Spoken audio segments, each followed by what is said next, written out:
আসসালামু আলাইকুম গাইস, আশা কৰোঁ আপোনালোকে নিশ্চয় ভালে আছে। মই আব্দুল জলিল হাকিমুল্লাহ অফিচিয়েল ইউটিউব চেনেললৈ আপোনালোকক স্বাগতম জনাইছোঁ।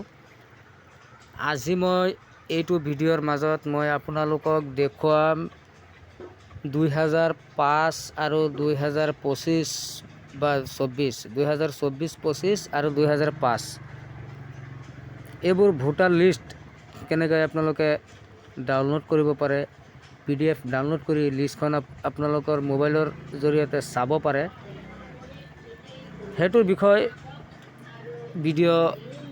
ভিডিঅ'ৰ যোগে আপোনালোকক দেখাম। ভিডিঅ'টো আপোনালোকে এণ্ডলৈকে চাই থাকিব, স্কিপ নকৰাকৈ ফুল ভিডিঅ'টো চাব। পাৰিলে এটা শ্বেয়াৰ মাৰিব, কমেণ্ট, লাইক, আৰু মোৰ চেনেলৰ যদি আপুনি নতুন ইউজাৰ তেনেহ'লে চেনেলখন ছাবস্ক্ৰাইব কৰিবলৈ নাপাহৰিব। বলক ভিডিঅ'টো আৰম্ভ কৰোঁ। তো সৰ্বপ্ৰথমত আপোনালোকৰ মোবাইলত থকা যি ক্ৰোম ব্ৰাউজাৰ আছে, সেই ক্ৰোম ব্ৰাউজাৰখন আপোনালোকে ক্লিক কৰিব। ক্ৰোম ব্ৰাউজাৰত যিকোনো ৱেবছাইটত গুগলৰ কাম কৰা একদম সহজ, মানে ইজিলি কাম হৈ যায়, আৰু গুগলতো হয়, কিন্তু ক্ৰোম ব্ৰাউজাৰত সহজে হৈ যায়। তো ক্ৰোম ব্ৰাউজাৰত মই আহিলোঁ। আপোনালোকে চাওক, এইটো সাৰ্চ বাৰ আছে, এই সাৰ্চ বাৰত আপোনালোকে টেপ কৰিব আৰু লিখিব ভোটাৰ লিষ্ট PDF আসাম। তো চাওক, মই অলৰেডি ইয়াত লিখি থৈছোঁ। তো এইটো আপোনালোকে লিখিব ভোটাৰ লিষ্ট PDF আসাম। যদি আপোনালোকৰ লিখা অসুবিধা হয়, মই ডিছক্ৰিপশ্যনত লিংক দি দিম, ডাইৰেক্টলি আপোনালোকে ক্লিক কৰিলে লিংকত আহি যাব। আপোনালোকে নিলিখিলেও হ'ব। তো মই সাৰ্চ মাৰিলোঁ ভোটাৰ লিষ্ট PDF আসাম। তো সৰ্বপ্ৰথমত ওপৰত যেটো আপোনালোকে ৱেবছাইট দেখিব, ডাউনলোড ভোটাৰ লিষ্ট 2024, এই লিংকত আপোনালোকে ক্লিক কৰিব। আপোনালোকে এটা কথা প্ৰশ্ন কৰিব পাৰে যে মোৰ প্ৰয়োজন 2005-ৰ ভোটাৰ লিষ্টখন চোৱা বা 2025-ৰ, ইয়াৰ ভিতৰতে আপোনালোকে পাই যাব। 5-ৰ ভোটাৰ লিষ্ট পাই যাব, 24-25-ৰো পাই যাব, ঠিক আছে।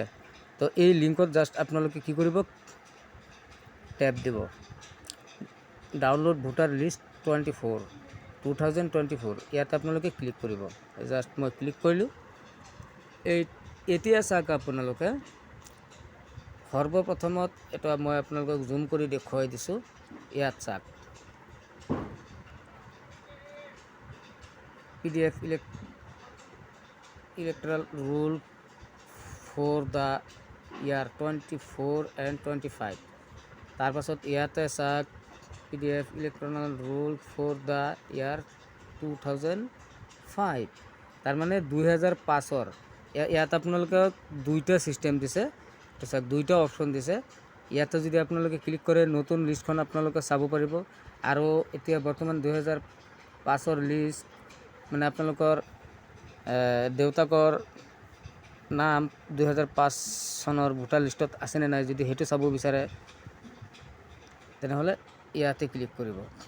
তো উদাহৰণস্বৰূপ মই ইয়াতে ক্লিক কৰি দেখুৱাই দিছোঁ। যেতিয়া ইয়াতে ক্লিক কৰিব, এনেকৈ এটা ৱেবছাইট আহিব। ইয়াত আপোনালোকে অলপ জুম কৰিব, মই জুম কৰি দেখুৱাই দিছোঁ। এইটো চাওক, মই 5-ৰ লিষ্টখন চাম। ইয়াতে চাওক, চিলেক্ট ডিষ্ট্ৰিক্ট এছ অন 2005। তো ইয়াতে আপোনালোকে টিক মাৰিব ইয়াতে, হা। যেতিয়া এইটো অপশ্যনত আহিব, তেতিয়া আপোনালোকে এটা এৰৰ থকা এই অপশ্যনটোত আপোনালোকে ক্লিক কৰিব লাগিব, ঠিক আছে। ইয়াত ক্লিক কৰাৰ পাছত তাৰপাছত নেক্সট যেটো পেজ আহিব, তেতিয়া ইয়াত ক্লিক কৰিব।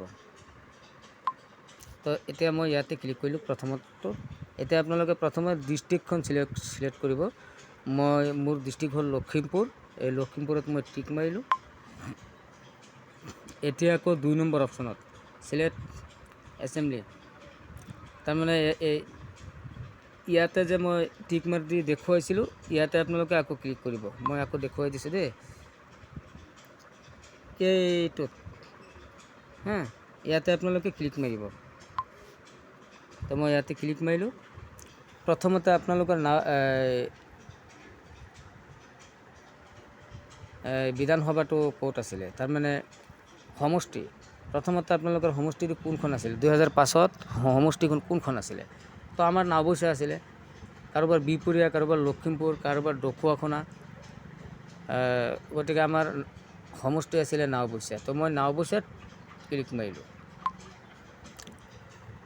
আৰু বেলেগ চিলেক্ট কৰিব নালাগে, জাষ্ট আপোনালোকে সমষ্টিটো আৰু ডিষ্ট্ৰিক্টটো চিলেক্ট কৰাৰ লগে লগে অপশ্যন খুলি যাব। এতিয়া আপোনালোকৰ গাঁও দেখিবলৈ পাব, আপোনালোকৰ কোনখন গাঁও। মই উদাহৰণস্বৰূপ মই দেখুৱাই দিছোঁ। চ' গাইজ, মই উদাহৰণস্বৰূপত ল'লোঁ, ইয়াত চাওক নম্বৰ 1 ধৰ্মপুৰ LP স্কুল, আৰু এটা আছে নম্বৰ 1 ধৰ্মপুৰ মাধ্যমিক বিদ্যালয় নে কিবা স্কুল আছে।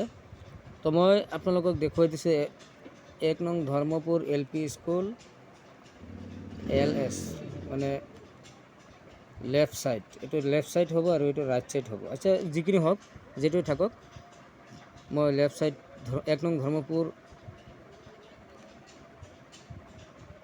যেটো লেফ্ট সাইড আছে, মই সেইটো চিধা চিধি এইটো চাওক ভিউ PDF। তো আপোনালোকক মই ভালদৰে দেখুৱাই দিওঁ, আপোনালোকৰ গাঁওখনৰ চিধা চিধি